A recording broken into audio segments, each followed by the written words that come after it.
Espero que estén teniendo una excelente semana. La semana pasada, como habíamos dicho, estábamos a unos pasos de terminar el libro de Números. Y bueno, más que ir agregando más información de la que ya se ha expuesto, la idea siempre es poder ir mejorando, ya sea nuestra comprensión de lectura, ir agregando nuevo vocabulario a nuestras palabras en cuanto a la Biblia, y eso nos va a servir para poder dominar mejor lo que es el área en sí de la teología bíblica, que es lo que nosotros estamos estudiando. Estamos haciendo comentarios acerca de la escritura que vamos leyendo, y bueno, haciendo un pequeño repaso de las cosas que hemos visto. Habéis dicho de que el libro de Números No se es escucha. un libro que trata los censos de Israel. ¿Por qué es importante hablar acerca de los censos? ¿No me escucha? Se escucha cortado. ¿Aló? Se escucha cortado. Se escucha cortado. Ya, a ver. Ya, por favor avísenme si se escucha cortado para ir, para detenerme. ¿Se escucha bien o todavía se escucha cortado? Ahora bien. Ahora Sí, bien. bien.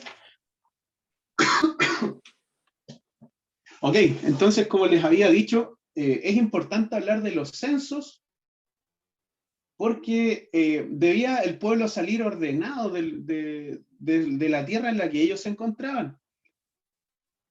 Ya tenían una religión más organizada. Yo sé que esto ya he escuchado, así que para tratar de ayudar a nuestro hermano Roberto o nuestra hermana Francesca, es importante el libro de Números porque trata específicamente de uno de los libros en sí, que es uno de los más complicados de la Biblia, en el sentido de la cantidad de desacuerdos que hay entre el pueblo de Israel y sus líderes. Cuando hablamos de sus líderes nos referimos a Aarón, nos referimos a Moisés, y que el pueblo hubo en un momento en donde se encontraba muy en contra, llegó a estar hasta en contra de sus propios líderes. Entonces, la semana pasada hacíamos un pequeño resumen, hacíamos un pequeño cuento. ¿Por qué son importantes los resúmenes y los recuentos? Porque nos ayudan a nosotros a poder posicionarnos. Hay veces en donde se nos pide la palabra, y la otra vez hablaba con un amigo, y este amigo me decía que ya no estamos en tiempos de cuando se nos pide una palabra, nosotros abramos la Biblia y dejemos caer el dedo en un lugar, y sea eso lo que predicamos. No, sino que se refiere a que debe haber detrás una preparación.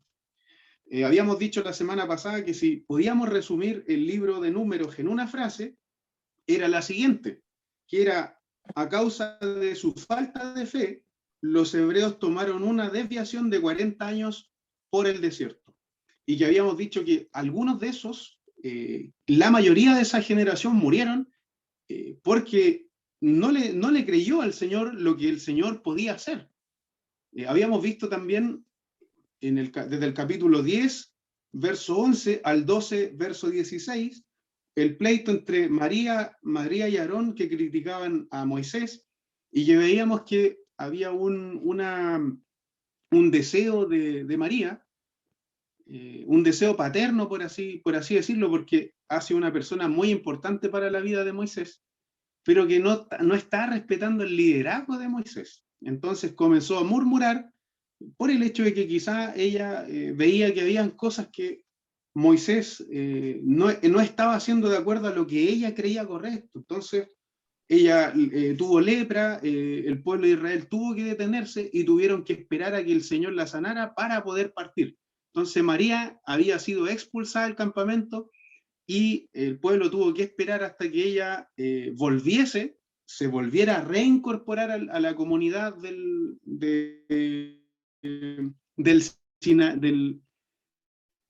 la comunidad del Sinaí. Nos referimos al pueblo de Israel, para poder partir nuevamente en su viaje a la tierra prometida. El fracaso en Cades Barnea es tremendo por el hecho de que se habían enviado espías. Esos espías traían el informe, y aquí volvemos a lo que yo les había dicho de la incredulidad del pueblo de Israel.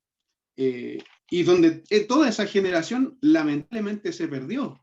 Esa generación, que como habíamos dicho la semana pasada, había salido de Egipto con el pleno deseo de llegar a la tierra prometida. O sea, ellos no salieron para morir en el desierto, sino que fue causa de su incredulidad, como había dicho anteriormente, en esta frase, y que a causa de su falta de fe, los hebreos tomaron la desviación de 40 años por el desierto. O sea, Dios no les permitió que ellos entrasen a la tierra prometida, y vamos a ver que el libro de Deuteronomio va a tomar también como una de las consecuencias del pecado, de todos los errores que se cometieron, de que lamentablemente Moisés también no va a poder entrar a la tierra prometida, pero sí la va a poder ver de lejos. Y eso es una cosa que igual uno dice, bueno, ¿fue algo terrible? Sí, fue algo terrible. Moisés estaba pasando por una presión tremenda, y eso sucede muchas veces en el área del liderazgo, lo llevamos nosotros al área del liderazgo, y es que hay veces en donde no estamos de acuerdo con ciertas cosas que se hacen entre los líderes de la iglesia, pero la idea es que avancemos y que nuestras dificultades no hagan que nos detengamos, sino que sigamos avanzando, porque esto va a servir a mucha gente que se está incorporando a la iglesia, gente que va a ser salva, que va a escuchar la predicación, y que, como hemos visto en estas mismas salidas que nosotros hacemos a la calle con la iglesia, y que hablábamos la semana pasada, nuestro hermano Robinson, de que los hermanos que viven en la calle, nosotros creemos por fe que ellos pueden sanarse, que ellos pueden ser salvos. Nosotros no somos quienes juzgamos de quién es salvo y quién no, eso lo hace el Señor. Pero sí tenemos ciertos indicios, y que Dios también nos da la esperanza de que a través de la fe muchas cosas pueden suceder, ¿ya? O sea, y eso conlleva hasta personas que han estado en las drogas y que no tienen ningún otro apoyo que el mismo apoyo de la iglesia. Hablábamos la semana pasada también de Caleb, de que era uno de los espías enviados por Moisés a explorar la tierra de Canaán, y que es uno de los dos únicos adultos que pertenecían a la generación que salió de Egipto y que se les permitió entrar en la tierra prometida. Tanto fue así de que él expuso la opinión, y de que solamente habían dos personas contra 10 personas que eran de las distintas tribus de Israel, que estaban en desacuerdo con Caleb y que estaban en desacuerdo con Josué. Entonces van a ser ellos dos únicos que van a entrar a la tierra prometida de esa generación, porque los demás todos iban a perecer en el desierto. Entonces Caleb tuvo una fe que le ayudó, una fe que incluso salvó su vida, salvó su vida, y tuvieron ellos la oportunidad de llegar a la tierra prometida. Así que Caleb es una persona sumamente importante dentro de lo que es el relato bíblico. Y íbamos a hablar también de la historia de Coré. Desde el número, la historia de Coré se relata en Números capítulo 16, desde el verso 1 hasta el verso 40.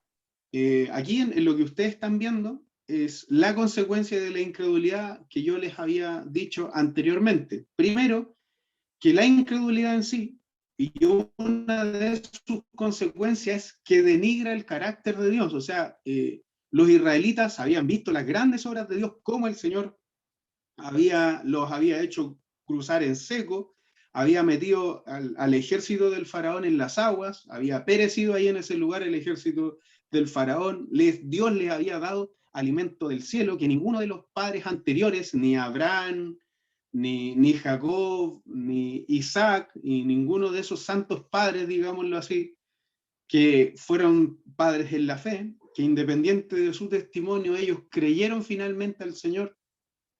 Ellos no conocieron este pan que caía del cielo, y que Dios se los dio a conocer a ellos. Y aparte que les había sacado con grandes milagros. Entonces, una de esas consecuencias es tremenda, que denigra directamente el carácter de Dios. Sin fe, como decía el libro de Hebreos, y que lo leíamos la semana pasada, es imposible agradar a Dios. Por otra parte, también la consecuencia de la incredulidad es que envilece el carácter del hombre. Nos hace a nosotros actuar sin tener un orden moral. Las personas que no tienen fe denigran el carácter, se envilecen su propio carácter y hacen lo que ellos quieren. Hay personas que dicen que uno puede crecer y ser mejor persona si estudia, y eso no es así, porque hay doctores que han sido grandes asesinos, o sea, los políticos que nosotros tenemos, no tan solamente en este país, sino en todas las naciones de la tierra, gozan de conseguir, muchos de ellos han gozado de conseguir cosas de forma fraudulenta, hermanos. Pero si uno ve sus títulos, ellos tienen doctorados, dominan más de un idioma, por lo tanto nos damos cuenta que no es un tema de educación. Como decían los antiguos filósofos griegos, decían que con la educación el ser humano se iba a reformar, que con la educación el ser humano iba a ser mejor persona. Pero no es así. La educación no nos cambia a nosotros y no cambia nuestro carácter, sino que nosotros creemos que si hay una forma integral de cambiar al ser humano, esta es a través de la fe.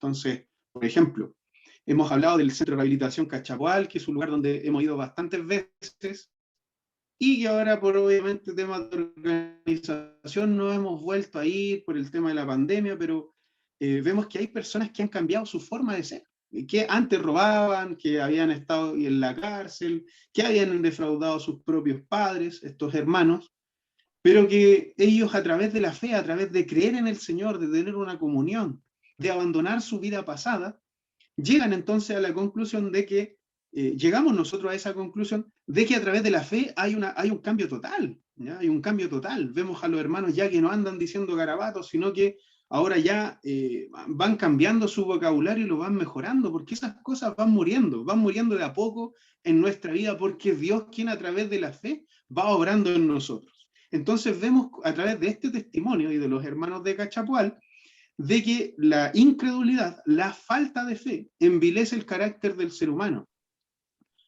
Como punto tercero hemos puesto que estorba la obra de Dios. Sin fe es imposible agradar a Dios y sin fe es imposible avanzar con Dios, porque nosotros avanzamos a través de la fe. Claro, tenemos proyectos y deseos de hacer cosas, y eso nosotros los transmitimos a través de la fe. Pero si no tenemos fe, eso en el fondo va a ser un estorbo para la obra de Dios.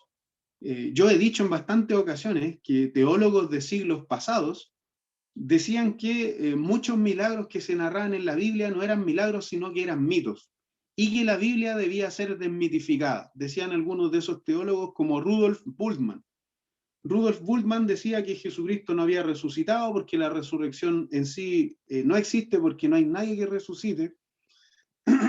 Él decía también de que los milagros no existían, de que las sanidades tampoco ocurrían, porque él no se había topado con ese tipo de milagros, no se había topado con ese tipo de cosas. Entonces, él llegó a un punto de negar a nuestro mismo Señor Jesucristo. Si nosotros creemos en Dios, creemos que también Dios puede hacer esos milagros. Si creemos que Él, como es un ser sobrenatural, Él puede sanarnos, Él puede cambiar nuestro carácter y Él puede hacer grandes obras. Tanto que es como cambiar a una persona su forma de ser. Y esto es mucho más importante, el que una persona tenga un cambio espiritual, moral, tenga un cambio espiritual y moral, es mucho más importante de que una persona le crezca una pierna que no tiene, o le crezca un brazo, o quizá sea sanado de tantas enfermedades, porque para Dios lo más importante es nuestra alma. El cambio que nosotros sufrimos, el cambio que nosotros tenemos, para Dios es mucho más importante. Entonces, ¿cómo nosotros podemos justificar esto? Porque Cristo siempre, cuando Él inicia su ministerio, ve que en Israel no pudo hacer muchos milagros, pero sin embargo, el centurión, la mujer sirofenicia, y veamos que gente pagana tenía más fe y buscaba más al Señor. De manera que cuando Dios hacía milagros o hacía grandes sanidades en las personas, el Señor, al inicio de los evangelios, usted se va a topar con la cita que dice, ve, pero no se lo diga a nadie. No le diga a nadie lo que ha sucedido. No le diga a nadie. ¿Y eso por qué era? Bueno, muchos dicen que es para que no buscaran a Jesús por la sanidad, sino que si buscaran de alguna forma a Jesucristo sea por la enseñanza. Y es cierto, pues a veces nosotros podemos ir detrás de los panes y los peces, pero no queremos un cambio integral en nosotros. Hay cosas que nosotros no queremos cambiar. Entonces, esa cuestión también es parte de nuestra falta de fe. Entonces nos va a estorbar a nosotros y va a estorbar el avance en el reino de los cielos. Como punto 4, es que la consecuencia de la incredulidad, si usted quiere lo anota, hermano, la consecuencia de la incredulidad provoca la ira de Dios. ¿Por qué vemos esto? Porque los israelitas fueron sentenciados a vagar 40 años por el desierto, casi o más de 40 años por el desierto. Entonces, ¿qué fue lo que sucedió?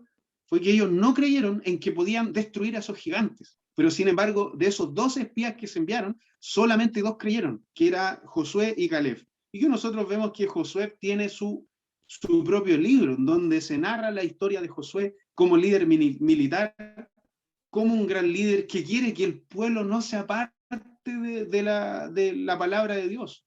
Tanto es así que antes de morir él lo hace jurar al pueblo de que vendrían grandes calamidades si ellos se apartan de Dios. Habíamos visto también que en Éxodo Dios hacía jurar a su pueblo.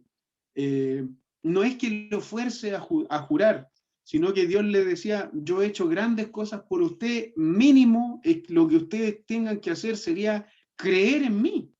Claro, porque es Dios quien lo está sacando, con grandes prodigios y milagros, como dice también el testimonio de Esteban o el testimonio del escritor del libro de Hebreos. Ahí hay demasiado para hablar al respecto. Entonces, estos son los puntos esenciales que son consecuencia de la incredulidad. Si nosotros estamos leyendo números, y la idea es que si llegamos a cualquiera de estos puntos, es que haya una aplicación a nuestras vidas, porque si no la teología no nos sirve de nada. No nos sirve de nada estudiar el contexto cultural, el cómo vivían los israelitas, el quién es Coré, el quién es Moisés, si no vemos nosotros una aplicación personal, ¿ya? Eso es necesario que nosotros lo aprendamos y que vayamos cada vez metiéndonos en lo que es el tema de la interpretación bíblica. Ya vamos a hablar en un tiempo acerca de lo que es la hermenéutica y lo que es la homilética. Ya con tiempo lo vamos a poder hacer.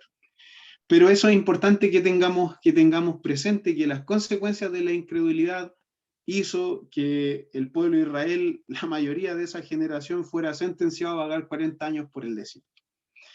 La reacción negativa del pueblo trajo el juicio de Dios sobre esa generación incrédula.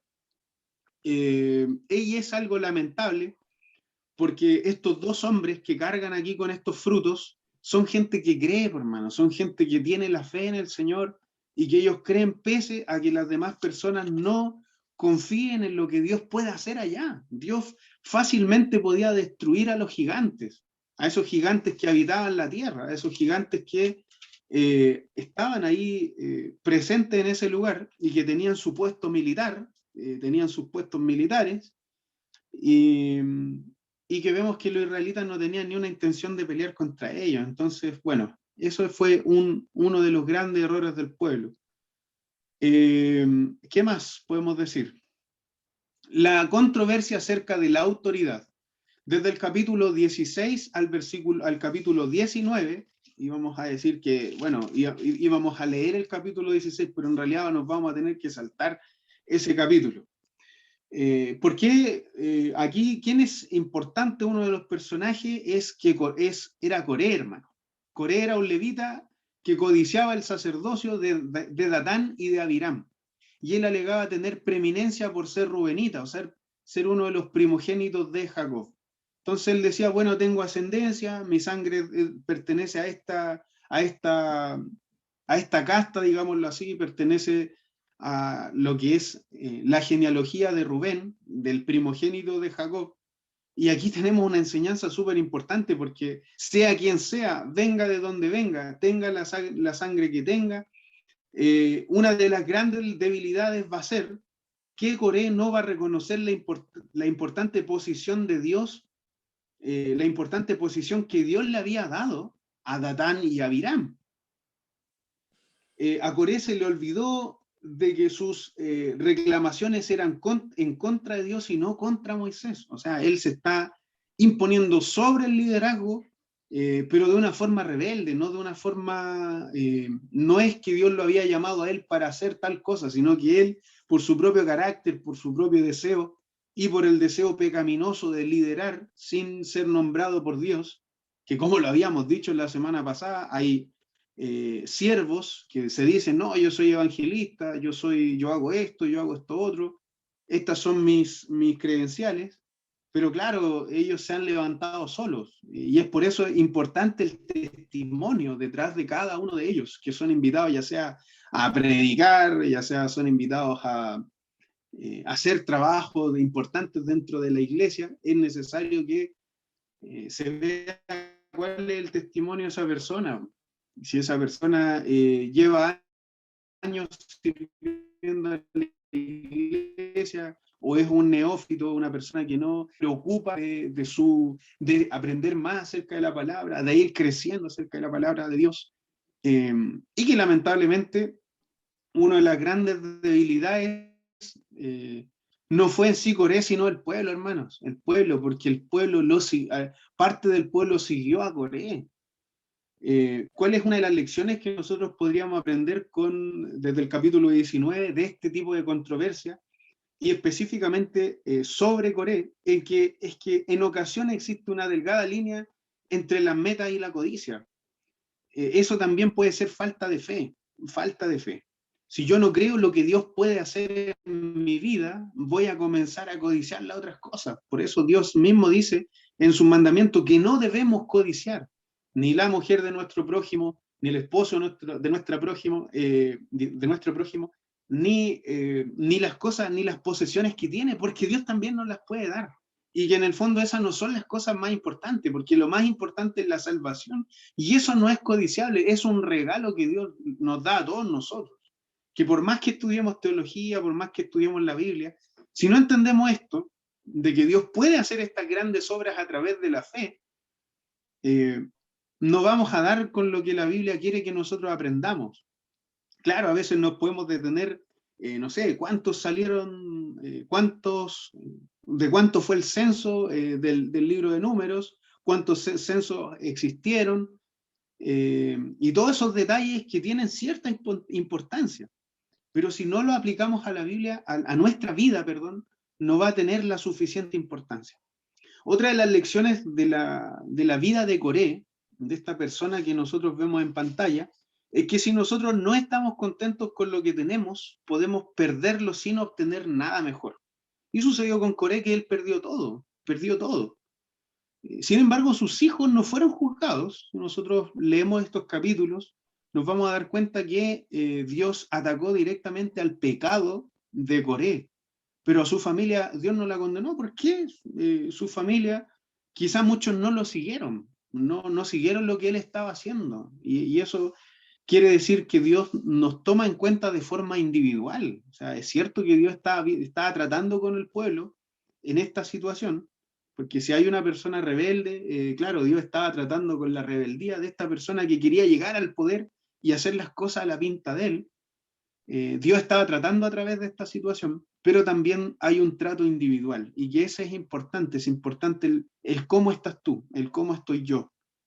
Que tanto Coré como Datán, que ellos eran descendientes directos de estas tribus, acampaban en el lado sur del tabernáculo.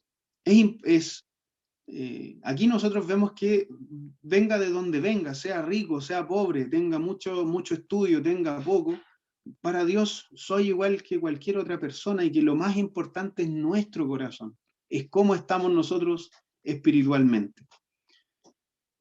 También se ve la controversia acerca de la autoridad. Del capítulo 16-19 yo ya lo había mencionado. Ellos, Coré, Datán y Abirán, se rebelaron contra la autoridad establecida. Las dos facciones formaron una alianza político-religiosa y consiguieron el apoyo de nada más ni nada menos que 250 príncipes del pueblo de Israel. Hay un versículo clave, hermanos, hay un versículo súper importante, que es el de Números 16, verso 8 al 10. Si usted quiere puede anotarlo, yo se los voy a leer. Yo tengo la traducción NTV, que es la traducción al lenguaje que es un poco más actual, es la nueva traducción viviente, y dice de esta forma, Números 16, verso 8 al 10. Dice, Moisés le habló de nuevo a Coré. Ahora escuchen, levitas. ¿Les parece de poca importancia que el Dios de Israel los escogiera de entre toda la comunidad para estar cerca de él, de manera que sirvieran en el tabernáculo del Señor y que estén delante de los israelitas para ministrarles? Coré, él ya él ya les dio ese ministerio especial a ti y a tus hermanos levitas. Ahora también reclamarán el sacerdocio. Entonces ahí vemos que Moisés le está diciendo, esta persona quiere un puesto especial. Números 16, 8 al 10. Y es que Moisés pudo ver claramente la verdadera motivación de sus acusaciones. Estos levitas querían el poder del sacerdocio, igual que Coré. Y muchas veces puede pasarnos a nosotros, que deseamos obtener cualidades especiales que Dios les ha dado a otros. Y eso, como yo decía, es falta de fe. Coré ya tenía sus propias habilidades importantes y valiosas. No era que a Coré le faltaba algo. Sin embargo, al final, por su ambición, él lo perdió todo. Y es que la ambición desenfrenada es codicia disfrazada. Esta puede ser una frase que usted la puede escribir. La ambición desenfrenada es codicia disfrazada. Asegúrese usted de buscar el propósito especial que Dios tiene para usted, en vez de estar deseando lo que Dios le ha dado a otra persona. Y eso debe estar siempre en nuestro corazón, siempre recordándonos a nosotros, a ver si estamos mirándonos a nosotros con justicia. Debemos ser justos cuando nos miramos. Y ser autocríticos, es cierto, ser autocríticos, pero también que esa autocrítica no nos haga detenernos, no nos desmotive, sino que nos ayude a seguir adelante. Entonces, el juicio contra Coré, Datán y Abiram se da en Números capítulo 16, versos 23 al 27. El juicio de Dios fue el siguiente: ellos fueron tragados vivos por la tierra. Y la aplicación aquí es que de todos los líderes que estaban ahí, la vara de Aarón reverdeció y dio frutos. Entonces, ¿eso qué era lo que comprobaba? De que Dios había escogido a esa persona para trabajar específicamente en esa área. Entonces, eso es una de las cosas importantes, es que Dios nos toma a nosotros, nos da un ministerio, y ese es el ministerio en el que Dios nos puso. O sea, las personas que hablen lo que ellos quieran, que digan lo que quieran, pero lo más importante es que Dios nos puso en ese lugar. No, es que a mí no me gusta cómo Él hace las cosas. Bueno, es cierto, podemos cambiar. Ahí tiene que haber igual una consejería, y debemos ser lo suficientemente humildes para tomar los consejos y decir, bueno, en esto te equivocaste, y uno reconocer, porque uno tampoco es perfecto, uno se puede equivocar, hermano, se puede equivocar, puede errar, puede entender mal de repente lo que dicen otros, o también puede ser que también pensamos mucho, o también nos puede suceder que pensamos mucho en tal situación que finalmente le damos demasiada cabida al enemigo para que él pueda obrar en nuestros corazones. Entonces, aquí la vara de Aarón reverdeció y dio frutos.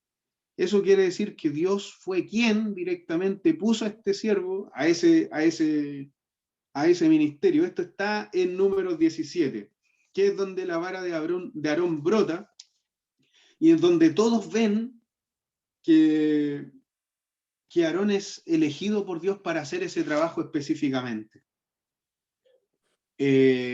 Bueno, otra de las experiencias que ellos tienen, si nos saltamos al capítulo 20, desde el capítulo 20 al capítulo 25, es donde vemos que Moisés golpea la roca. Acá hemos puesto que, bueno, Moisés cometió un error en Moisés. ¿Hay que ser duros con Moisés? No podemos ser duros, porque en realidad él había tenido mucha paciencia con el pueblo de Israel. Había tenido mucha paciencia con el pueblo de Israel. Es ser humano, como cualquier sacerdote es ser humano, como cualquier hermano es ser humano, como cualquier pastor, como cualquier evangelista. como cualquier siervo que Dios ponga en el ministerio, se puede equivocar, se puede equivocar, se puede equivocar. En el capítulo 20, y yo quiero que acá nos detengamos, en el capítulo 20.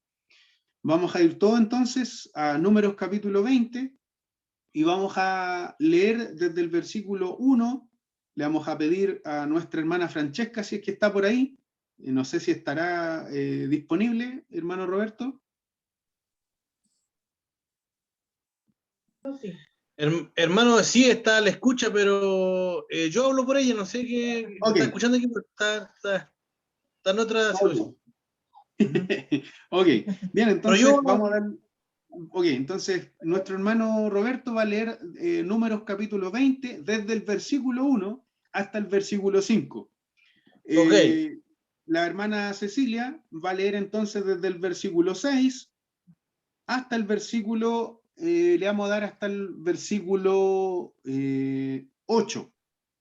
A nuestra hermana Angélica le vamos a dar desde el versículo 9 hasta el versículo 13.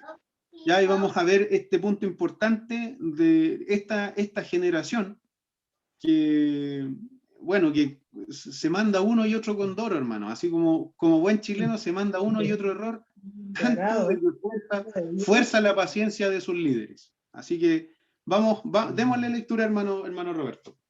amén, en el nombre de Jesús. Dice, llegaron los hijos de Israel, toda la congregación al desierto de Sin, en el mes primero, y acampó el pueblo en Cades, y allí murió María, y allí fue sepultada. Y porque no había agua para la congregación, se juntaron contra Moisés y Aarón. Y habló el pueblo contra Moisés, diciendo, ojalá hubiéramos muerto cuando perecieron nuestros hermanos delante de Jehová. ¿Por qué hiciste venir a la congregación de Jehová a este desierto para que muramos aquí nosotros y nuestras bestias? ¿Y por qué nos has hecho subir de Egipto para traernos a este mal lugar?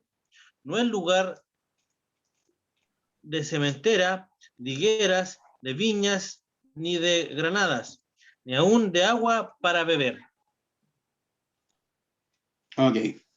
¿Amén? Bien, amén, amén. Entonces le damos la oportunidad a nuestra hermana Cecilia. Amén. Y se fueron Moisés y Aarón de delante de la congregación a la puerta del tabernáculo de reunión, y se postraron sobre sus rostros, y la gloria de Jehová apareció sobre ellos. Y habló Jehová a Moisés diciendo, toma la vara y reúne la congregación, tú y Aarón, tus hermanos, y hablad a la peña, y a vista de ellos, y ella dará su agua, y les sacará aguas de la peña, y darás de beber a la congregación y a sus bestias. Amén. Sigamos, hermana Luego Moisés y Aarón reunieron a la gente delante de la roca, y Moisés les dijo, escuchen, rebeldes, ¿acaso tenemos que sacar agua de esta roca para darles de beber? Y diciendo esto, Moisés levantó la mano y golpeó 2 veces la roca con el bastón, y brotó mucha agua. Así la gente y el ganado se pusieron a beber. Pero el Señor dijo a Moisés y a Aarón, puesto que ustedes no tuvieron confianza en mí, ni me honraron delante de los israelitas, no entrarán con esta gente en el país que les he dado. Ese es el manantial de Meribá, donde los israelitas le hicieron reclamaciones al Señor y Él les mostró su santidad. Amén. Amén. Bueno, una de las, digamos, una de las cosas más importantes que suceden en el libro de Números es que ellos podrían tener un premio a los cabezas duras, hermano. En muchas formas, Números es un libro acerca de los fracasos. Fracasos, tonterías, indiscreciones, falta de juicio, malas decisiones y ya no el pecado a la antigua. Y es que aquí están los 5 ganadores del premio a las decisiones tontas registradas en el libro de Números. Tenemos a Coré, que lo habíamos mencionado, Coré, número 16, ya que Coré se consiguió a 2 amigos y a un séquito de 250 revolucionarios, por así decirlo, que trataron de poner en escena una insurrección contra Moisés. Y que finalmente lo que dio con eso fue que la tierra se abrió y se los tragó a todos los seguidores de Coré y de estas 2 personas que eran influyentes dentro del pueblo de Israel. Tenemos al profeta Balaam, que todavía no lo vemos, pero que está en Números 22. Tenemos a Balac, que es mención honorífica en el premio a los cabeza dura. Le pagó a Balaam para que él maldijera a Israel. Pero lo que sucedió fue que Dios se interpuso al punto de hacer que la propia burla de Balaam hablara para tratar de hacerlo entrar en razón. Entonces, el asunto no se puede poner peor que eso. ¿Y por qué yo digo esto? He mencionado a Coré, he mencionado a esas personas que lo seguían. Todavía no llegamos a Balaam, pero ya vamos a hacer una pequeña, con estas palabras hacemos una pequeña introducción acerca de quién es Balaam y de quién es Balac. Estas son 2 personas que trabajan en conjunto para maldecir al pueblo de Israel, pero que sin embargo es Dios quien protege a su pueblo. ¿Ya? Luego vamos a hablar acerca del qué significa eso directamente en cuanto a nuestras vidas. Tenemos a María y Aarón de Números capítulo 12, y aquí, bueno, uno de los premios a los cabeza dura también sería parte de la propia familia de Moisés. La propia hermana de Moisés y su hermano trataron de ganar un pedazo mayor de poder, y que en lugar de eso María obtuvo un ataque temporal de lepra, y todo lo que ambos recibieron fue un pedazo mayor, pero de la torta de la humildad, porque ellos tuvieron que arrepentirse y reconocer delante de Dios que se habían equivocado. Y es que Dios le escuchó a ellos, escuchó el problema que ellos estaban teniendo en contra de su siervo Moisés. Los 10 espías temerosos, aquí tenemos otros cabeza dura también, que aparecen en Números 13-14. Estos son hombres que eran los líderes de sus clanes, como habíamos dicho, y que habían sido testigos de la provisión de Dios, cómo Dios había sacado al pueblo de Israel de Egipto con grandes milagros, pero que sin embargo se acobardaron cuando ellos estaban a un paso de alcanzar lo que Dios les había prometido. ¿Y qué es lo que hicieron ellos? Usaron su influencia, porque estos eran príncipes de Israel, príncipes de las tribus de Israel. Eso quiere decir que estaban a la cabeza de las tribus. Lo que hicieron ellos tontamente fue utilizar su influencia para destruir la fe del pueblo, de manera que quedó una generación entera en el desierto. Pero fueron solamente 2 los que se salvaron de esa generación y que, como ya habíamos leído, recibieron la tierra prometida por herencia. El pueblo en sí, vemos en varias ocasiones que el pueblo le juega una mala pasada a Moisés, y estos son, pero bueno, personas incrédulas obviamente, pero que uno también debe estar en los zapatos de ellos. Ahora, no debemos aprender a no ser incrédulos como ellos, eso es lo importante. Y que podemos ver en Números, en el capítulo 11 de Números, capítulo 13, capítulo 14, y aquí llegamos al capítulo 20. Que el premio cabeza dura de todos los tiempos es para el pueblo de Israel, hermanos, por supuesto. Una travesía por el desierto no es nada fácil, pero Dios había sido fiel con el pueblo de Israel. De los más de 600.000 que eran todos, excepto 2 dudaron de Dios, excepto 2, solamente 2 personas le creyeron a Dios. ¿Qué es lo que hicieron los demás? Adoraron a sus ídolos, añoraban la esclavitud en sentido figurado, al decir que ellos preferían no morir de sed en el desierto, pero vivir como esclavos. Entonces lo que estaban haciendo era directamente reclamar en contra de Dios. Entonces, estas tácticas no les funcionaron muy bien, que digamos, porque ellos perecieron en el desierto. Lo que yo le acabo de leer es un comentario de Carol Smith. Carol Smith hace una guía esencial en donde ella hace resúmenes completos acerca de la Biblia. El libro es súper bueno y yo he leído algunas de las citas que hoy les he dicho. En esta nueva generación, y muchas gracias hermanos por leer estos versos, estos textos de la Biblia, es que hermanos habían pasado 37 años desde que los espías exploraron la tierra prometida. Eso lo vimos en Números 13 y 14. Y 40 años desde el éxodo de Egipto. Ahora, La Biblia guarda silencio en cuanto a los 37 años de deambulación por el desierto. La generación de israelitas que había vivido en Egipto ya estaba casi extinguida y la nueva generación pronto estaría lista para entrar en la tierra prometida. Moisés, Aarón, Josué y Caleb se contaban entre los pocos sobrevivientes de esta generación que salió de Egipto. Entonces, ¿qué sucede acá? Es que el pueblo acampó nuevamente en Cades, el lugar donde habían partido los 2 espías, pero esta vez Moisés tenía la esperanza de que el pueblo estuviera listo para un comienzo nuevo. Entonces, estaban a punto de dar otro salto de fe, estaban a punto de concretar otra nueva etapa, y es que la vida nuestra también va pasando por ciertas etapas.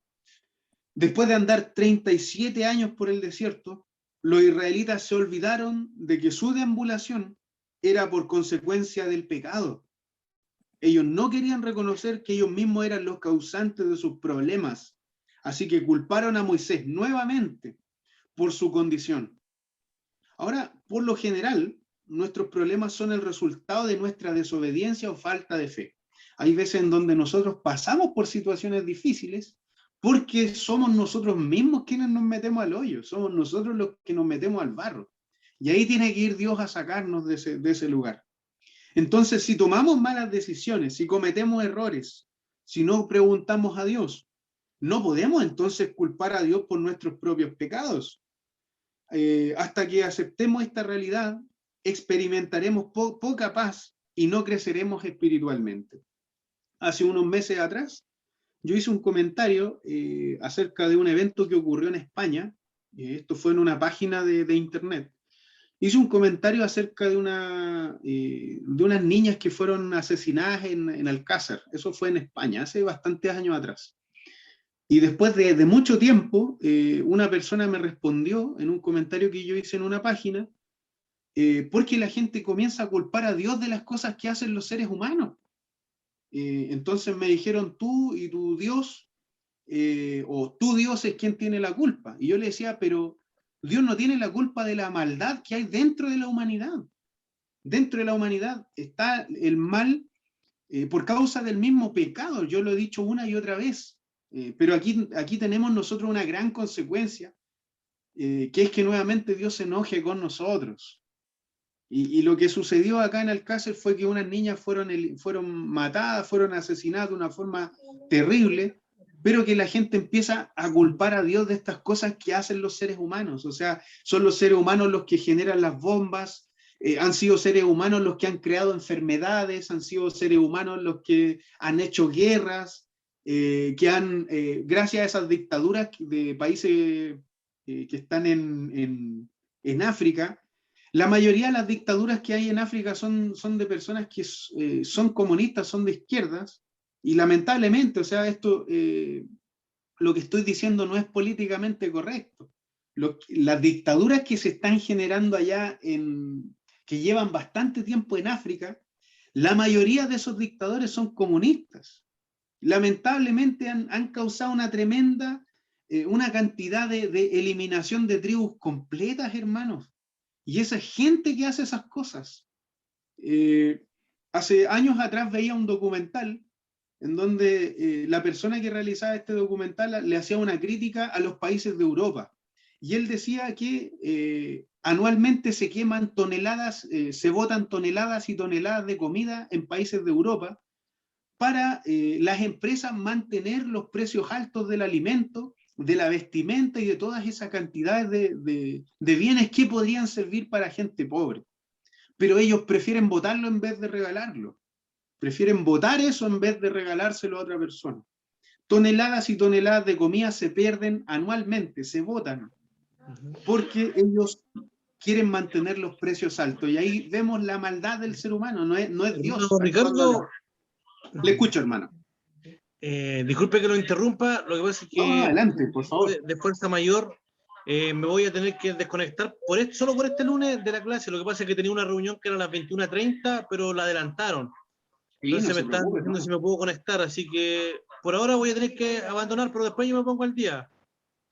Después acceda a la grabación que hay que dar en YouTube, hermano, no se preocupe. Ok, por eso. Sí, claro. Ok, muchas gracias, hermano. Bendiciones y nos vemos el hermano. próximo lunes.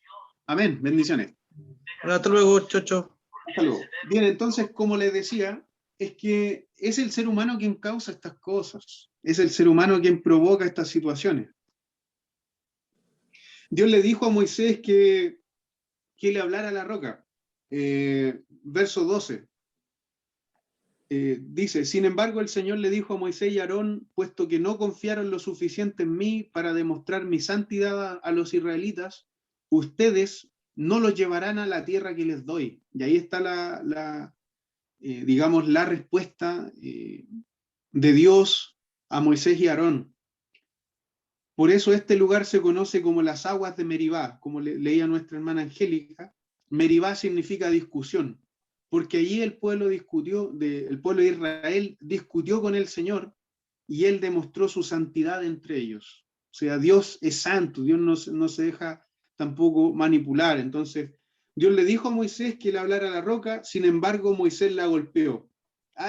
Yo creo que usted ya ha escuchado, algunos de nosotros ya hemos escuchado este sermón, de que Dios le dijo a Moisés que le hablara a la roca, pero que Moisés golpeó la roca.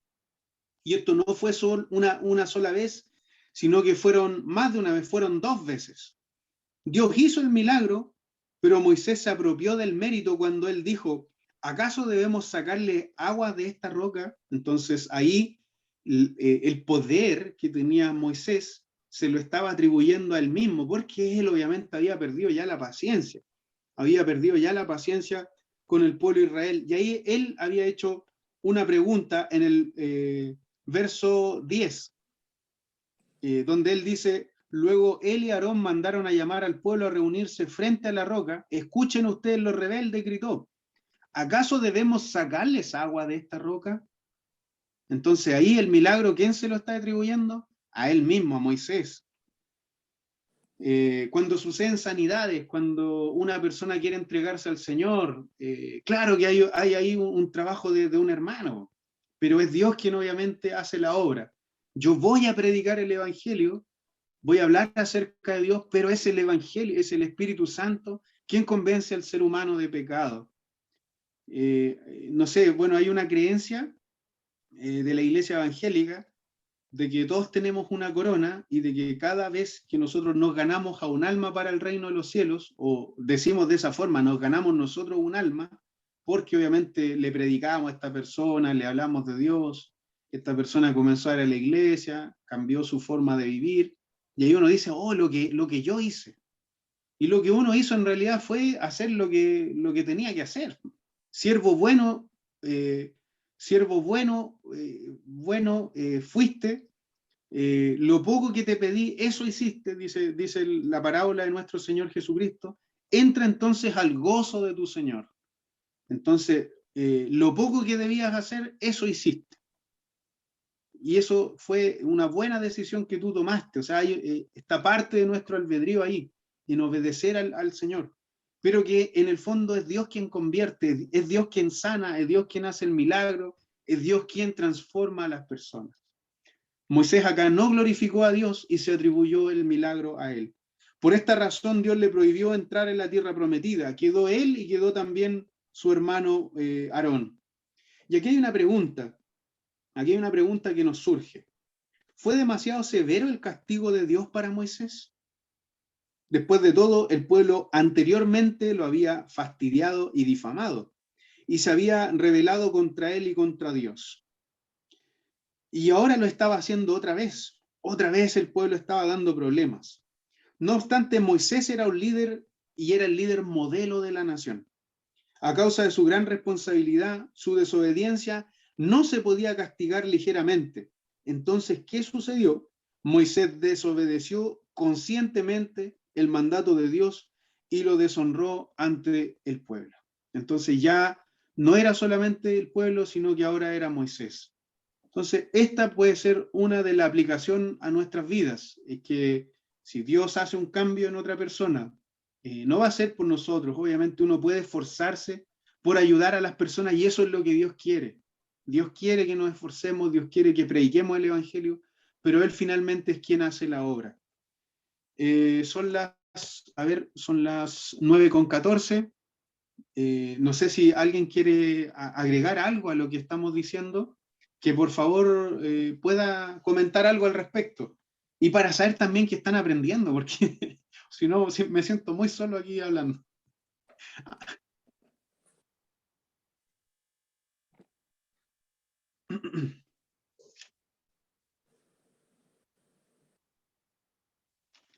Bueno, alguien no sé si quiere agregar algo o seguimos avanzando. Ricardo, tú ¿Sí? estabas hablando sobre la palabra del golpe que dio, ¿cómo se llama? Moisés. Claro, Bueno, yo lo había leído, pero no lo había entendido, pero sí eh, lo que no había entendido es el castigo que Dios le envió a todo a ese pueblo. Pero ahora me lo dejaste súper claro, porque en algún momento de la conversación que tuvo Dios con Moisés y Aarón, Dios dio un mando ahí para que él golpeara, para que hablara la roca, no que la golpeara, pero él la golpeó por lo mismo que el pueblo de Israel lo presionaba mucho. Yo eso estoy entendiendo. eso es, claro, sí. Presionaba mucho a Moisés, entonces él en un descuido, en un arrebato, él prefirió golpear en la roca y yo creo que desesperadamente la golpeó, pero no se acordó de lo que el Señor le estaba mandando. Yo creo Claro. que era tanta la presión que, que Moisés decidió al final, no sé, pues de alguna manera sacar esa rabia, esa desobediencia donde el pueblo no escuchaba, no entendía. eh, Él se arrebató y no se acordó en ese momento de que lo que Dios le mandó. A nosotros también nos pasa. Sí. Y a veces nosotros también nos olvidamos, en un arrebato nos olvidamos de las cosas que debemos de enseñar, por ejemplo, en nuestra misma familia, porque de repente nosotros decimos, chuta, no podemos herir a nuestra familia, si son nuestra familia. A mí me ha pasado, yo por eso lo digo, y es por eso que me llega a mí lo que a Moisés le pasó, porque en un arrebato uno puede hacer muchas cosas. Es tanta la presión que a veces hay por detrás que de repente nos acordamos después que ya haya pasado las cosas, no acordamos de las cosas que el Señor tiene aquí en esta palabra, la enseñanza. Y eso es lo que nosotros tenemos que vivir de acuerdo a lo que el Señor nos enseña. Eso, Ricardito. Dios les bendiga. Muchas gracias. Eso es pensamiento bíblico. Es Sí, leer la Biblia y ver también en qué, cuál es lo que qué es lo que yo pienso acerca de lo que estoy leyendo, qué es lo que el Señor me está entregando, más importante aún, qué es lo que el Señor me está entregando a mí con esta lectura. Yo sé que no es fácil leer la Biblia, hermano, yo sé que no es fácil muchas veces comprender lo que Dios nos está mostrando, pero está la oración, está la oración. Hay veces también en que podemos desesperarnos, no sé, pero creo que lo esencial es lo que usted está aportando, hermana Cecilia, que está aportando de que está comprendiendo lo que se está reflexionando acá y es el por qué está escrita esta palabra, por qué está esta palabra en la Biblia. Algo quiere, algo quiere Dios que aprendamos nosotros. Entonces, eso es importante. ¿Alguien quisiera agregar algo más?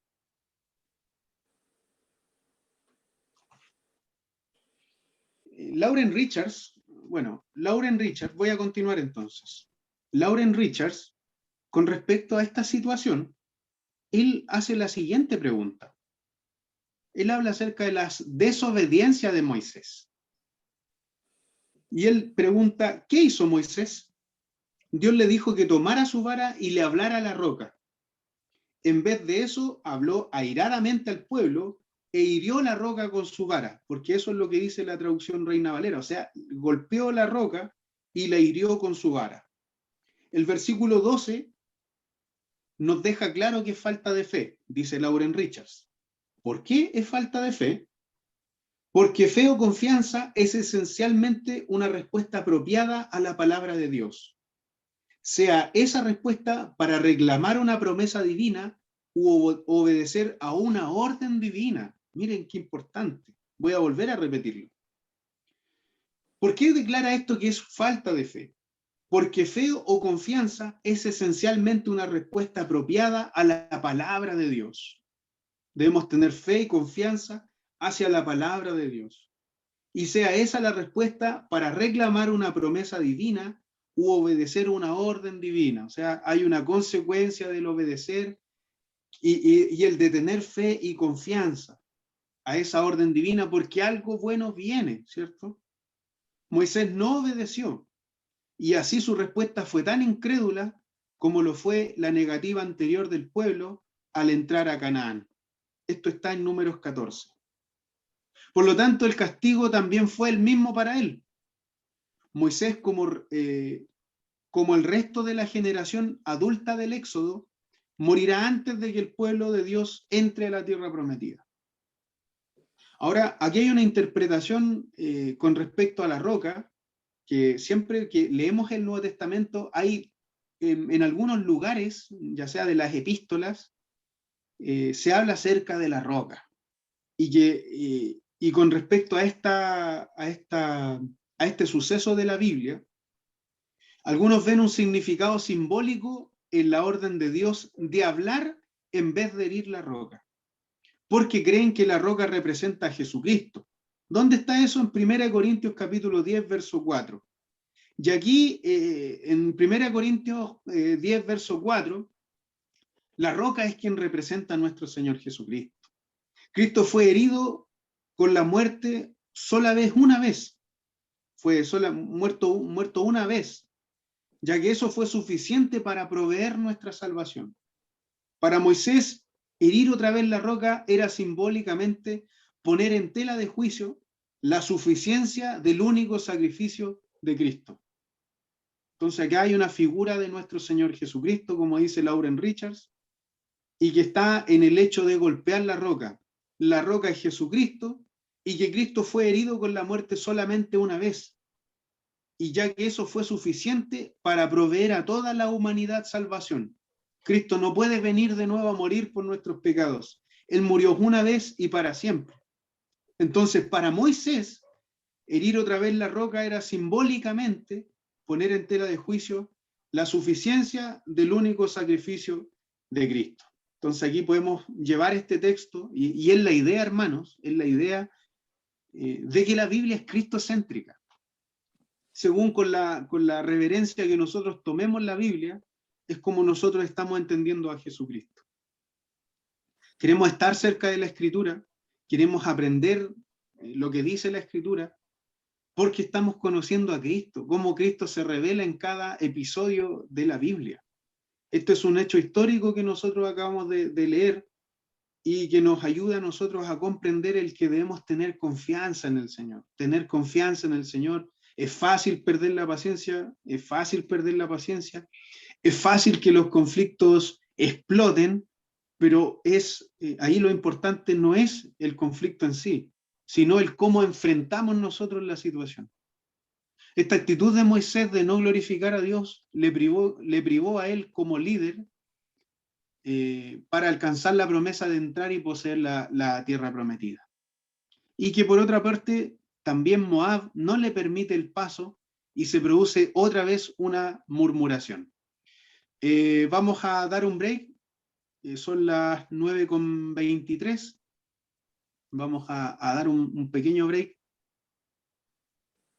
para que podamos, ahí sí, vamos a dar un break entonces de 15 minutos para que usted pueda hacer, descansar un poquitito la vista, no sé, revise el celular, cárguelo si se le está apagando, haga lo que tenga que hacer entonces en estos 15 minutos, Nos vemos entonces. Ahora yo no soy bueno para las matemáticas, soy pésimo para las matemáticas. Son las 9:24. ¿A qué horas volvemos? 9:35. Déjale. 9:35 entonces para hacer este último repaso final de estos capítulos y volvemos entonces. Que el Señor les bendiga.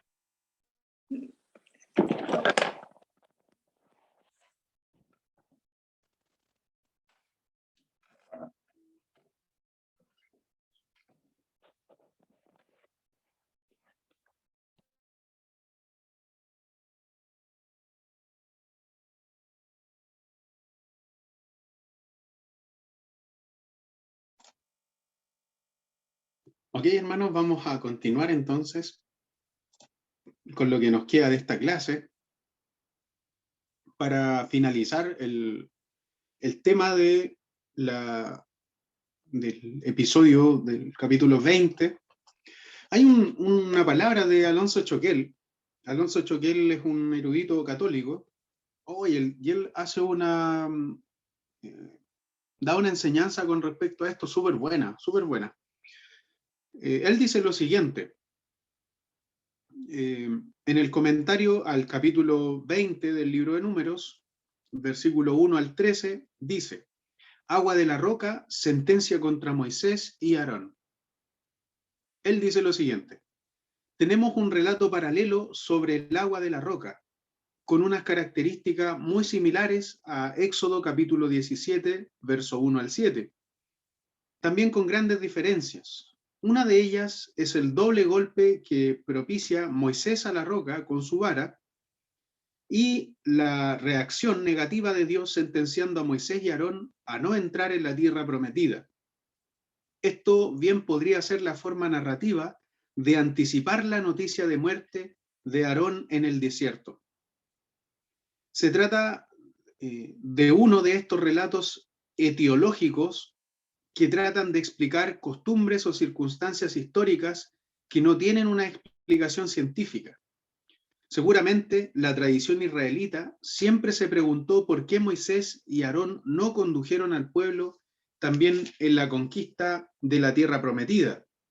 Y la única explicación es que mediante el arreglo de un relato como este hubiera podido ser otro, en el cual hay una supuesta desobediencia de Moisés, no de Aarón.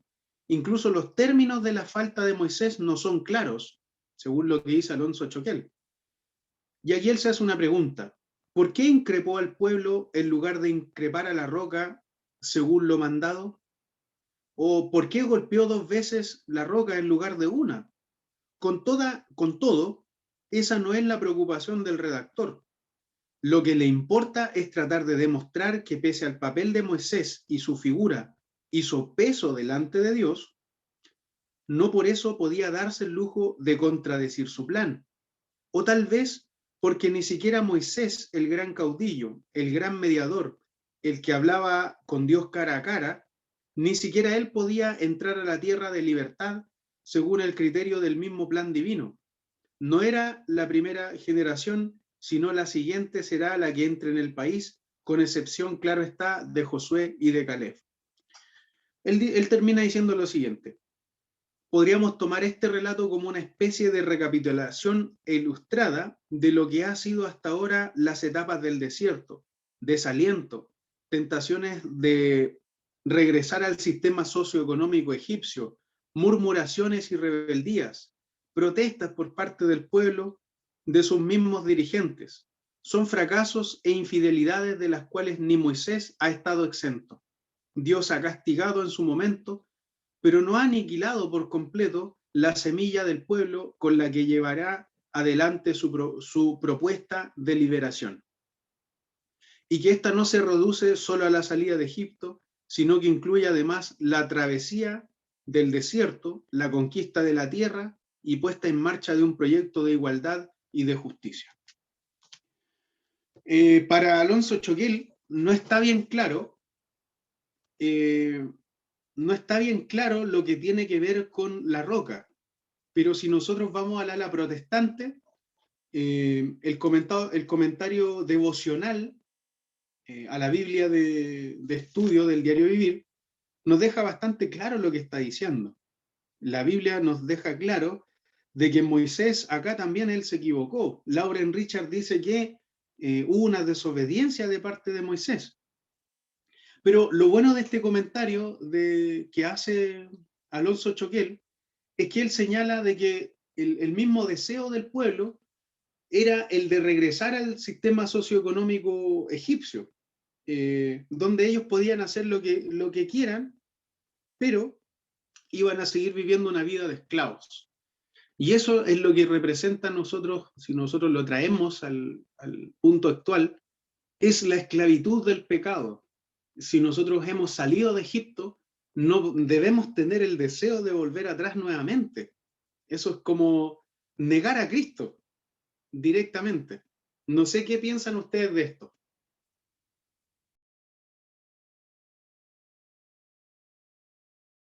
Hermana Adela, no sé qué podría aportarnos usted acerca de lo que acabamos de leer.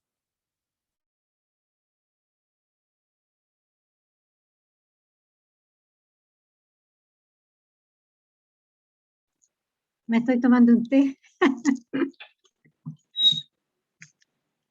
Bueno, No se preocupe.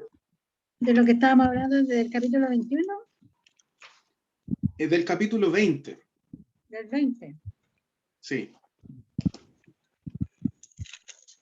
Bueno, yo creo que lo que pasó aquí fue la precipitadamente actuó Moisés, ¿cierto? Y en segundo lugar también actuó precipitadamente al golpear la roca, porque el Señor ya le había dado la orden que le hablara solamente. Entonces, si nosotros lo llevamos a estos tiempos, que lo importante es obedecer a Dios y saber que Dios es el santo de Israel, porque ahí el Moisés como que se olvidó que él era el santo de Israel. ¿Me entiende? Entonces le faltó la fe, la obediencia y también que siempre la reacción correcta ante la palabra del Señor, porque él, si es verdad, él hablaba con Dios, pero también él tenía que obedecer. Entonces él se tomó como atribución, como decían anteriormente, como lo decías tú, Ricky, y la hermana Miriam, que él se tomó como una atribución de golpear la roca, porque si él hubiese obedecido, solamente hablarle, había actuado como el Señor quería. Entonces eso, o sea, me llama mucho la atención todas esas cosas de lo que pasó él. Y nosotros también de obedecer a Dios, porque Dios también aquí le faltó obediencia a Moisés. O sea, es lo que yo puedo rescatar de que está la fe, la obediencia, de que sí, de que Dios es soberano y que Él es el santo de Israel. Nosotros también tenemos que obedecer cuando Dios nos habla a través de la palabra también, pues no ponerle nosotros de la cosecha de uno, sino que hablar por la palabra del Señor. Creo yo que eso es como mi aporte. Y está súper bien. Muchas gracias. Hermana Angélica. Sí, yo rescato de que, bueno, aparte de que el Nuevo Testamento siempre está ligado al Antiguo Testamento y nuestra vida hoy en día también, o sea, ambos estamos ligados. Y como decías tú por este señor que escribía, que se puede dar que esa desobediencia también se refleja en el pecado, en que nosotros volvemos reiterativamente una y otra vez. Y que las cosas de Dios, o sea, aparte de escucharlo, de tratarlo con cariño, digamos, todos sus mandamientos, sus órdenes y sus cosas. Así también o sea, debemos de tratar a las otras personas, al prójimo, y también tratar de ser, aparte de ser agua viva nosotros, o sea, que se nos quede grabado que el Señor cuando da un mandato es así y es para siempre. Amén. Están consiguiendo algo ellos que es como lo que nosotros estamos hoy, es una situación semejante a la de nosotros.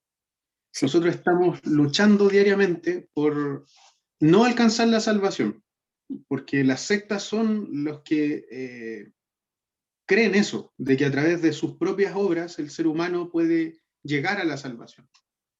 No es lo que nosotros creemos, pero sí el que debemos tomar buenas decisiones. Cuando vamos a hablar acerca de la roca en sí, el significado aquí, como decía nuestra hermana, también tiene que ver con nuestro Señor Jesucristo. ¿Por qué tiene que ver con Cristo esto? Porque cual sea el elemento, Dios le está dando la oportunidad al pueblo de que se sustente en las áreas físicas, morales, por cuanto le está dando principios en cuanto a los mandamientos, sobre los mandamientos, se refiere a eso. Y Te quedaste pegado. no sé si ahora se escucha bien. Ahora sí. Ya, entonces, Dios le está dando al pueblo lo que el pueblo necesita, pero no está actuando el pueblo como Dios quiere que actúe. O sea, Dios está siendo fiel con todo lo que Él provee, pero el pueblo no le está respondiendo a Dios en ninguna forma como Dios le responde a su pueblo. Está siendo infiel totalmente. Dios está siendo fiel con su pueblo y su pueblo no está siendo fiel con ellos. Entonces, aquí se ve también el que Moisés pierde la paciencia. Moisés desobedece a Dios en que él toma su vara y en vez de hablarle a la roca, airadamente hiere la roca con su vara.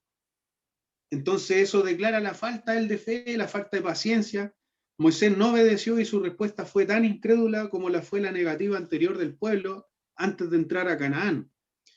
Entonces yo creo que ahí está lo esencial, que esta palabra se grabe en nuestros corazones, que cuando Pablo menciona 1 Corintios 10:4, se refiere a Jesucristo. Y es que aquí también se enseña de que la roca es Cristo. Cristo es la roca.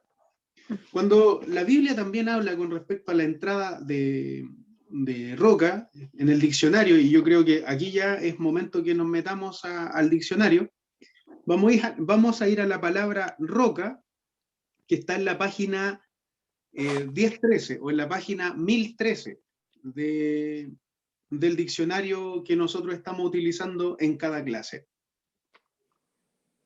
Dice, la entrada dice roca, peña, roca o peña.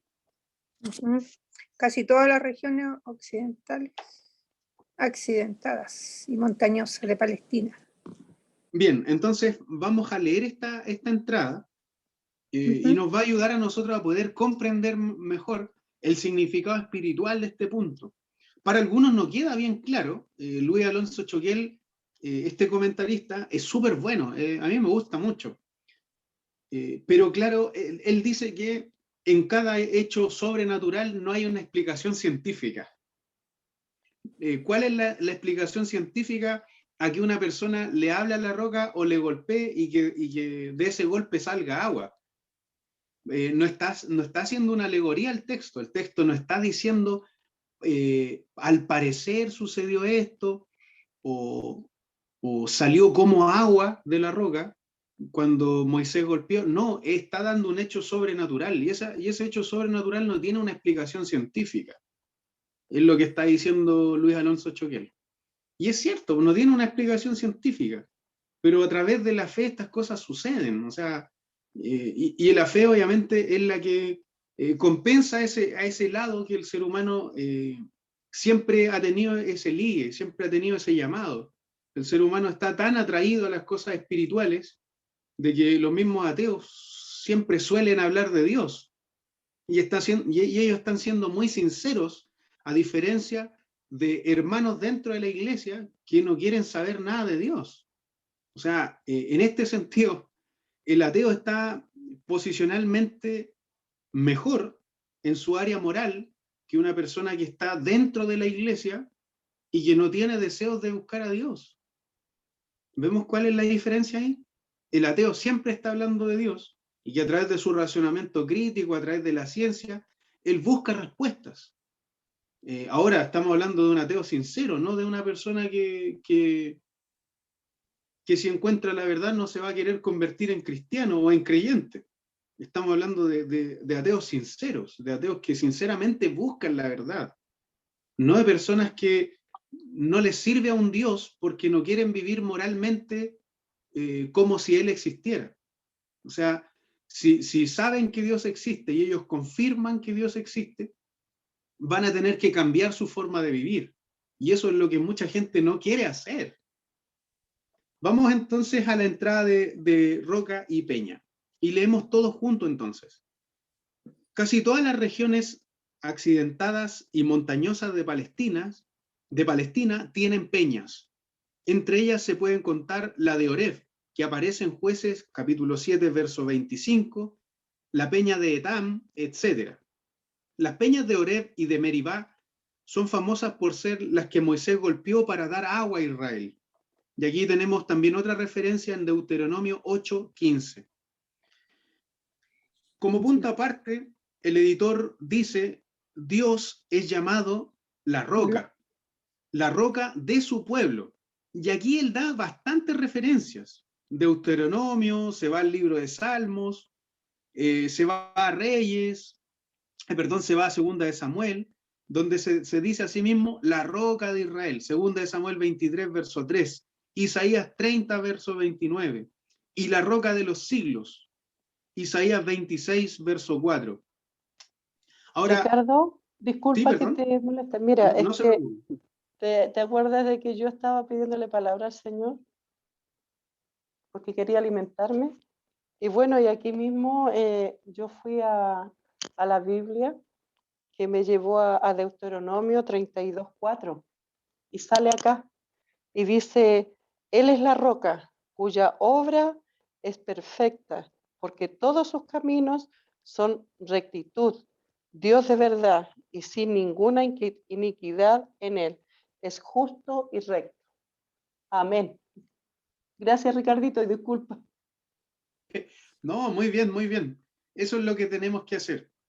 Cuando dice, por ejemplo, el diccionario La roca de los siglos, Isaías 26, verso 4, dice Isaías 26, verso 4, confiad en Jehová perpetuamente, porque en Jehová el Señor está la fortaleza de los siglos, o sea, la fortaleza de los siglos.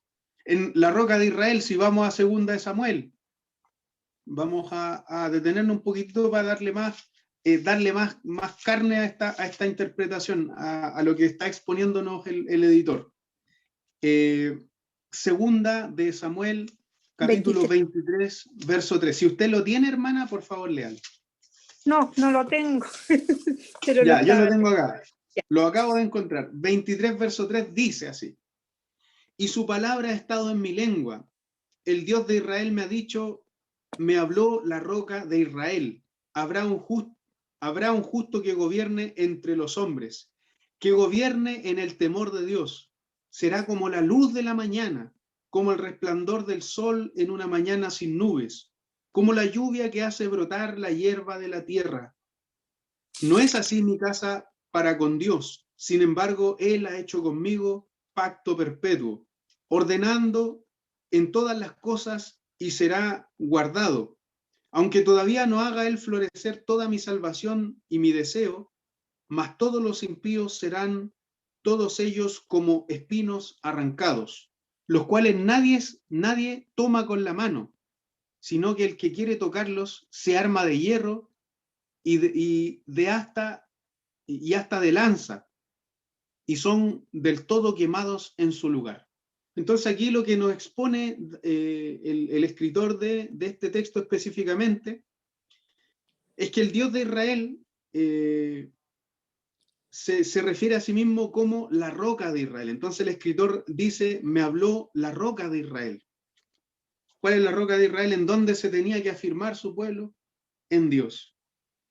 Ahora, Cristo, dice acá el diccionario, era la roca espiritual de donde surgía el agua viva para los israelitas en el desierto. Aquí necesitamos que nuestra hermana Angélica nos ayude en Primera de Corintios 10, verso 4. Y tomaron la misma bebida espiritual porque bebían agua de la roca espiritual que los acompañaba en su viaje, la cual era Cristo. Sin embargo, la mayoría de ellos no agradó a Dios y por eso sus cuerpos quedaron tendidos en el desierto. ¡Wow! ¡Wow! Como decimos, manso palo.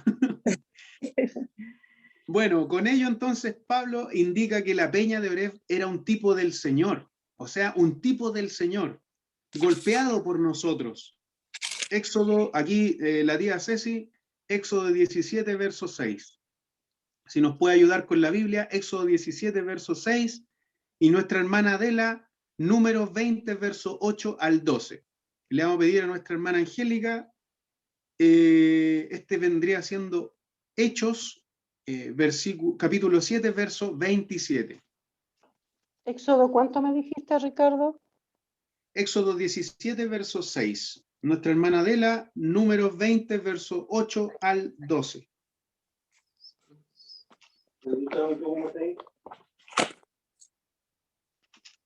¿Quién lee primero? Vamos a partir, acaba de... dele usted nomás. Dele usted, por favor. Del 8 al 12, ya. Dice así.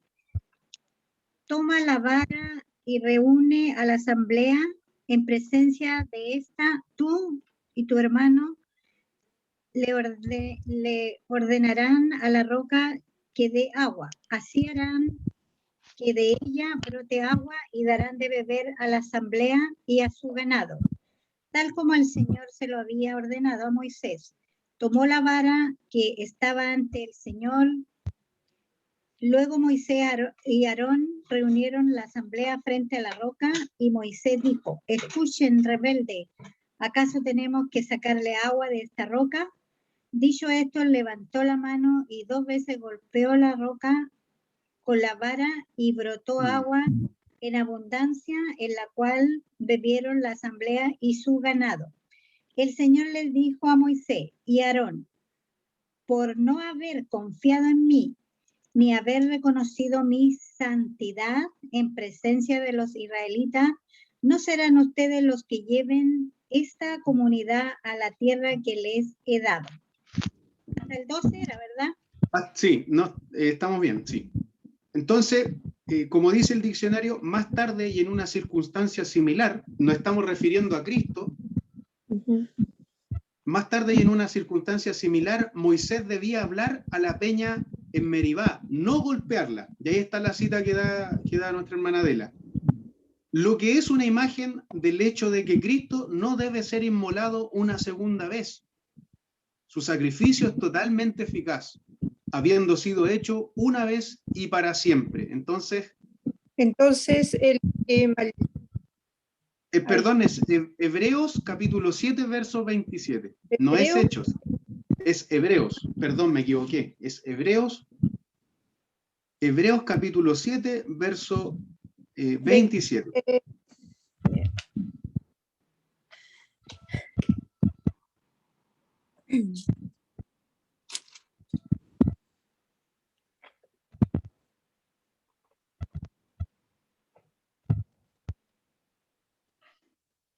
Se leyó Éxodo 17:6, ¿cierto? ¿O todavía no?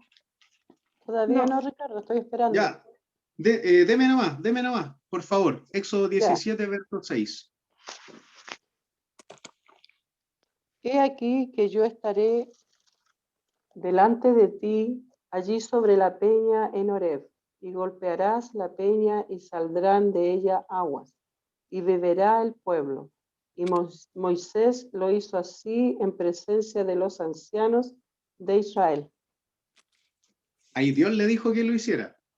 ¿Se fijan cuál es la diferencia? Ahí Dios le dijo que lo hiciera. Entonces, ya, ok. No sé si lo encontró hermana Angélica.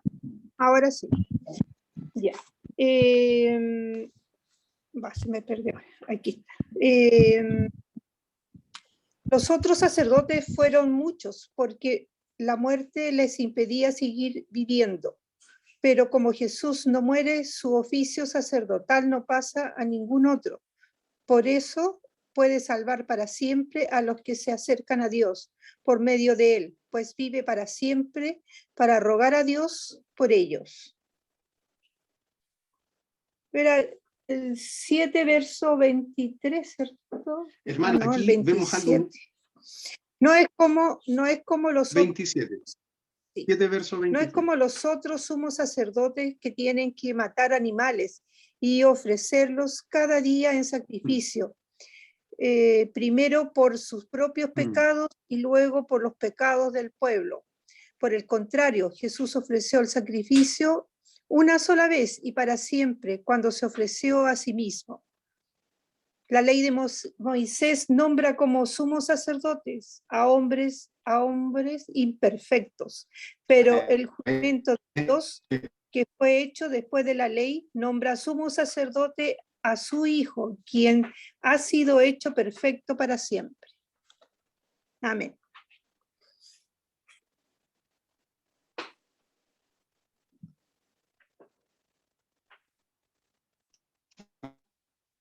No se escucha. No escucho nada. De diferencia de la mano. No, porque ahora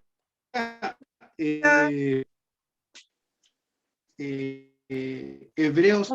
¿Perdón? No se escucha bien, Ricardo. No se escucha. Ah, no se escucha bien. No. Ya. No escucha ahora nada. Sí o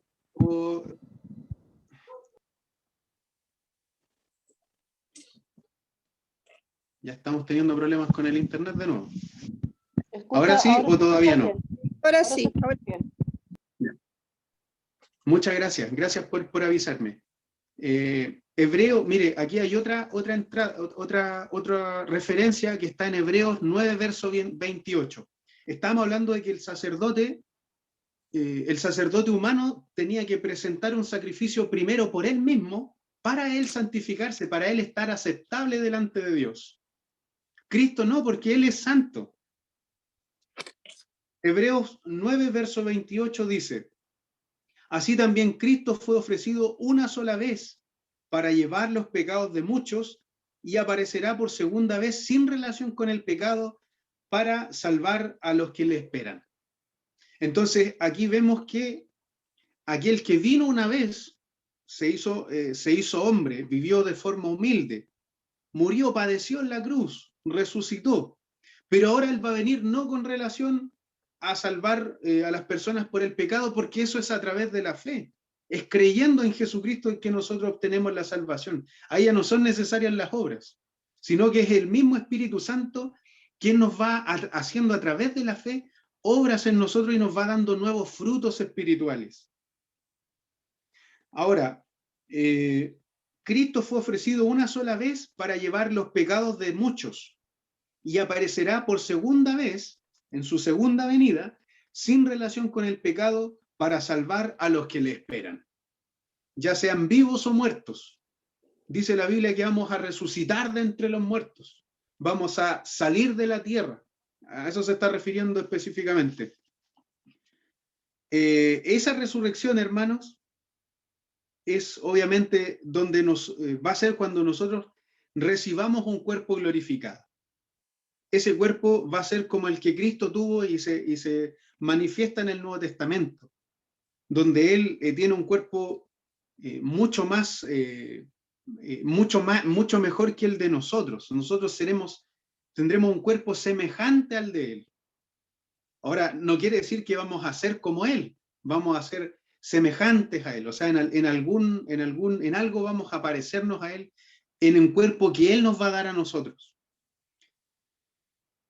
Ahora, termina aquí diciendo el diccionario: la desobediencia de Moisés fue tan grave a los ojos de Dios que quedó privado, junto con Aarón, de entrar a la tierra prometida. Vemos que el intérprete, aquí vemos que el intérprete protestante no le da tanto vuelta al tema de la ciencia, sino que se va más al hecho de la aplicación. Y él dice, la desobediencia de Moisés fue tan grave a los ojos de Dios que quedó privado junto con Aarón de entrar en la tierra prometida. Punto. No agrega como, no, es que esto pudo haber sido así, no, no se da la vuelta, sino que es más directo con respecto a lo que se entiende del relato bíblico. Y que es obviamente lo que nosotros también comprendemos, que hay un significado simbólico del que debería haberle dado la orden, pero que lo que hace él golpea la roca, y que esa roca se entiende, por lo que hemos leído, que se refiere a Jesucristo mismo, que él fue herido con la muerte solamente una vez, ya que para eso fue suficiente, para proveer la salvación para toda la humanidad. Para Moisés, herir otra vez la roca era simbólicamente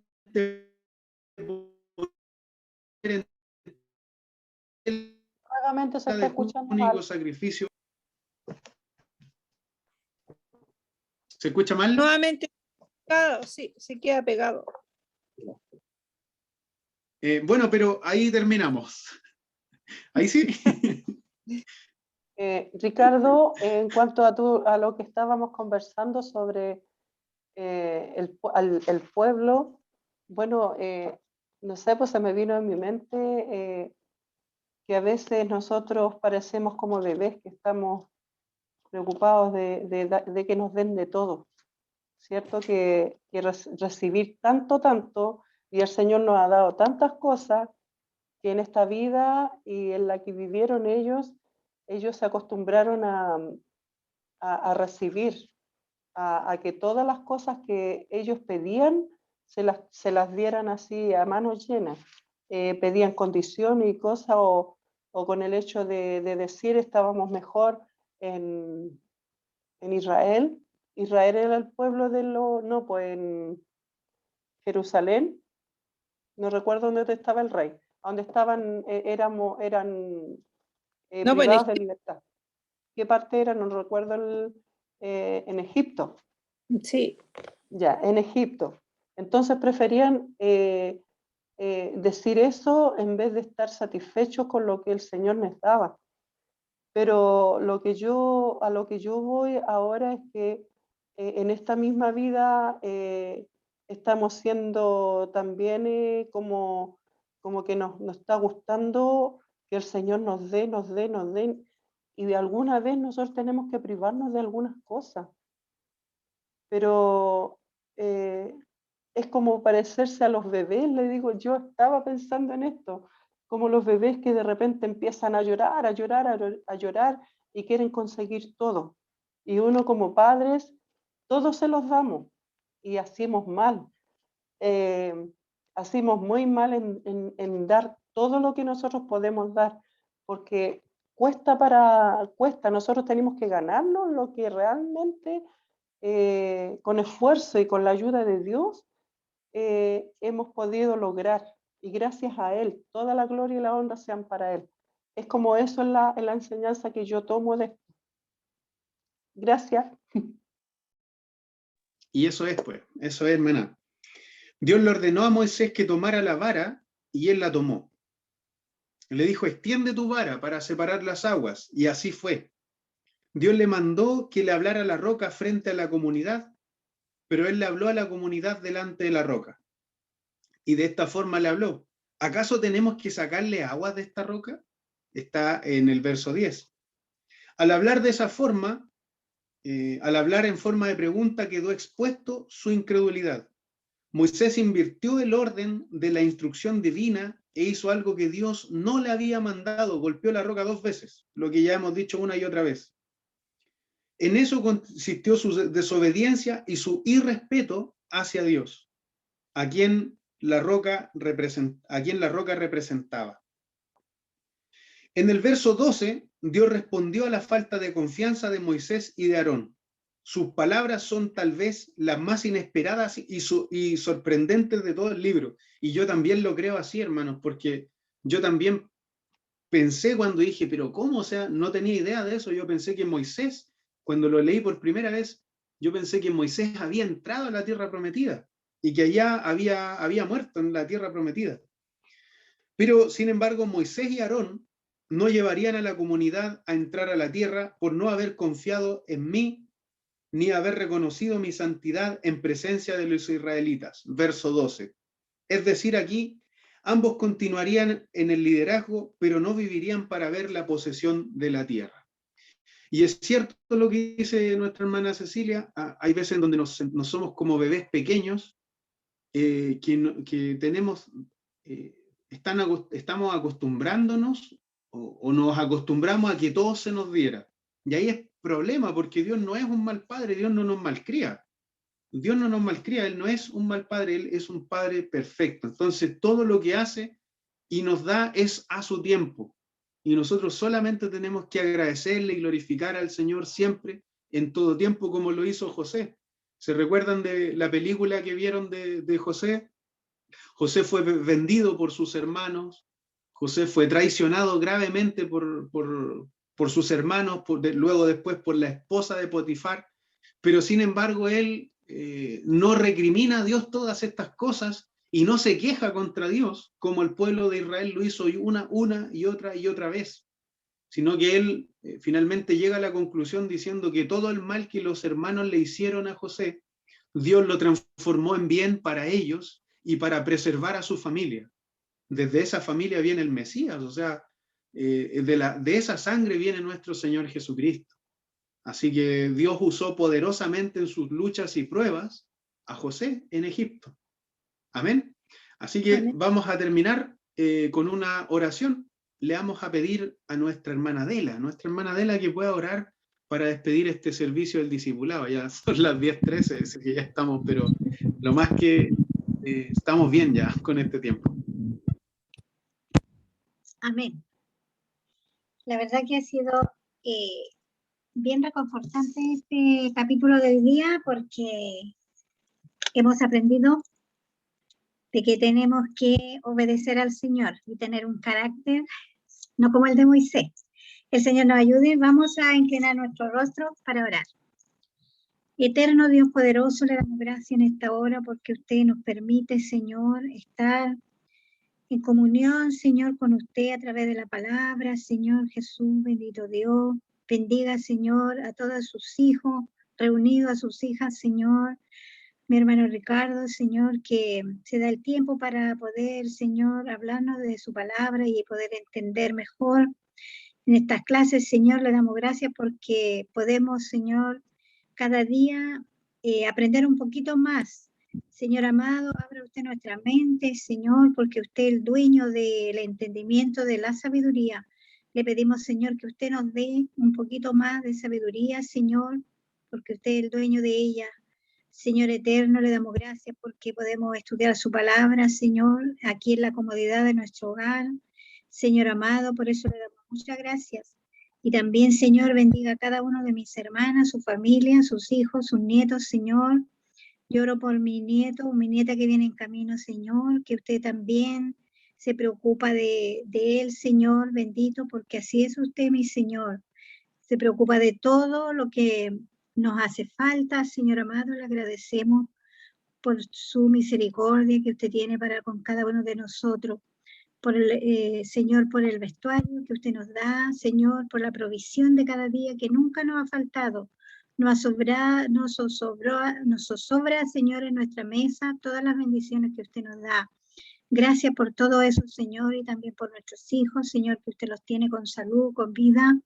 Todo eso se lo agradecemos, Señor, como también le agradecemos, Señor, a usted que nuestro hermano Roberto, Señor, se conectó, Señor, con la hermana Francesca. Señor, le agradecemos también porque ellos también quieren aprender cada día más de su palabra, Señor, y así a todos mis hermanos que no se pudieron conectar, bendígale usted enormemente, Señor amado. Todo esto, Señor, se lo agradecemos porque usted, Señor, es nuestro Dios, Señor bendito, usted nos ha dado la vida, la salud, y su Hijo amado usted lo dio en sacrificio para que nosotros pudiéramos ser salvos. Gracias, Señor, por toda esta oportunidad que usted nos da y le pedimos una bendición que viene del Padre, del Hijo y del Espíritu Santo. Amén. Muchas gracias. Que descansen, que tengan una feliz semana. Bendiciones. Amén. Igual a todos. Dios le bendiga. Hermana María. También hermana Adela, bendiciones. Carlos, bendiciones, besitos para la Miriam. Saludos. Chao, chao. Besitos para Adela, bebé. Bien.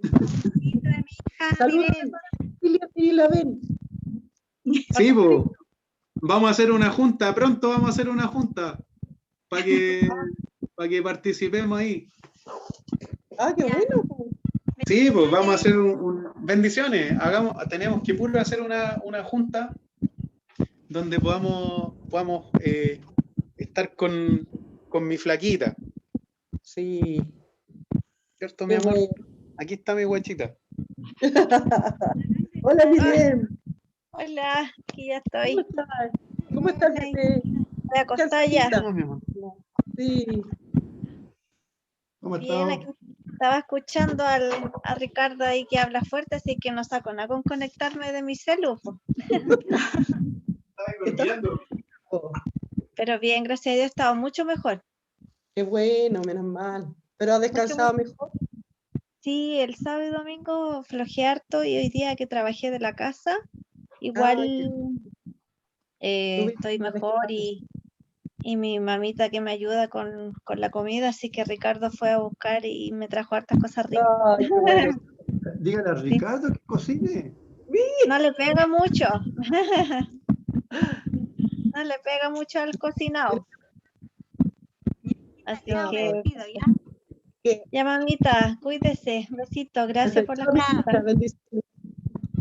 Oh, Dios las Bendiciones, bendiga. hermana Miriam. Gracias. Besito, cariño a la Úrsula. Ya, en su nombre, chao. Cuídense, chao. Cuídate. Gracias, igual tía, ustedes.